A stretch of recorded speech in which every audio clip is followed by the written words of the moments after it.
शिक्षा व्यवस्था बेहतर हो, ये करने की जिम्मेदारी किसकी है? सरकार की होती है, शिक्षा मंत्री की होती है। ये धमकी दे किसको रहे हैं जगन्नाथ महतो जी? आप ये कहिए ना कि आप अक्षम हैं, आखिर गरीब के बच्चे कहाँ जाएंगे? गरीब के बच्चे सारे के सारे प्राइवेट स्कूलों में नहीं पढ़ सकते। तो प्राइवेट स्कूल है उससे हम बेहतर बनाएंगे सरकारी स्कूल को। तो ये चुनौती आप स्वीकार नहीं कर रहे हैं शिक्षा मंत्री जी।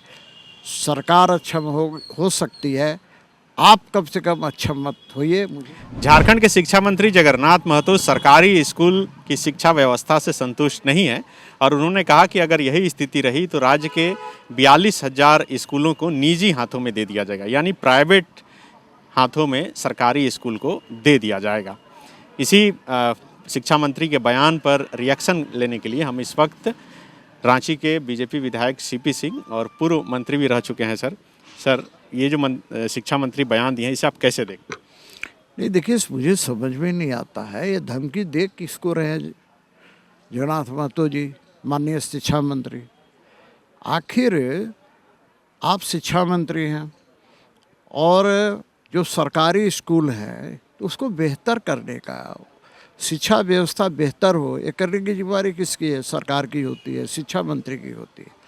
आप ये कहिए ना कि आप अक्षम हैं, शिक्षा व्यवस्था ठीक नहीं कर पाने के लिए आप सक्षम नहीं हैं, यानी आप अक्षम हैं। ये धमकी मत दीजिए ना।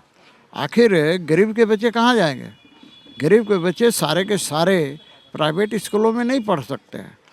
इसीलिए सरकारी स्कूल आवश्यक है और शिक्षा का अधिकार अधिनियम 2009 के तहत सभी को शिक्षा मिलना जरूरी है, सभी बच्चों को शिक्षा मिलनी चाहिए और ये दायित्व तो सरकार का है। तो ऐसी स्थिति में आप कह रहे हैं कि निजी हाथों में दे दिया जाएगा, तो यहाँ के बच्चे जो गरीब बच्चे हैं वो इतना फीस लाएंगे कहाँ से?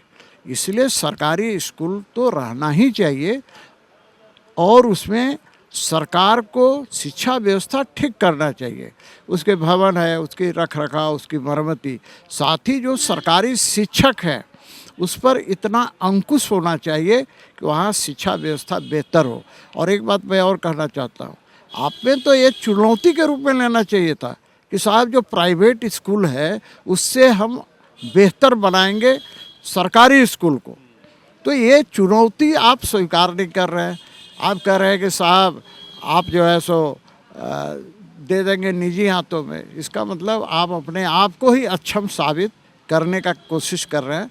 तो मेरा कहना है माननीय शिक्षा मंत्री जी, सरकार अक्षम हो सकती है, आप कम से कम अक्षम मत होइए। मुझे अच्छा नहीं लगेगा कि हमारे शिक्षा मंत्री जी अपने आप को अक्षम साबित कर रहे हैं। यही शिक्षा मंत्री के पास सर उत्पाद विभाग भी है और वहाँ से खबर आ रही है कि सरकार अब शराब बेचेगी, मतलब स्कूल प्राइवेट में दे दीजिए और खुद शराब बेचिए।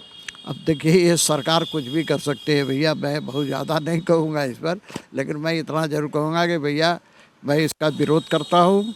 सरकारी स्कूलों को निजी हाथों में देने का जो धमकी दे रहे हैं मैं इसका विरोध करता हूँ और यही कहूँगा ईश्वर उन्हें सद्बुद्धि दे ताकि ये काम न करें, बल्कि बेहतर ढंग से हमारे सरकारी स्कूलों का संचालन हो। हमारे जो बच्चे वहाँ से निकलें वो प्राइवेट स्कूलों के बच्चों से अच्छे निकलें, ये मैं कामना करता हूँ। जहाँ तक शराब का सवाल है, अब सरकार तो शराब में क्या क्या खेला कर रही है, आप लोगों से बेहतर और कौन जाता है। जहाँ आम जनता तो भोली भाली ये नहीं जानती है, लेकिन आप लोग जानते हैं, हम लोग जानते हैं कि सरकार ये जो उत्पाद में है, शराब वाले में क्या क्या खेला कर रही है। अब तो बड़े बड़े लोग कहाँ सुना है छत्तीसगढ़ और मध्य प्रदेश से आ रहे हैं, वही अब शराब बेचेंगे और सरकार उसमें अपनी सहभागिता निभाएगी। TheFollowUp.in, like, share and subscribe. www.thefollowup.in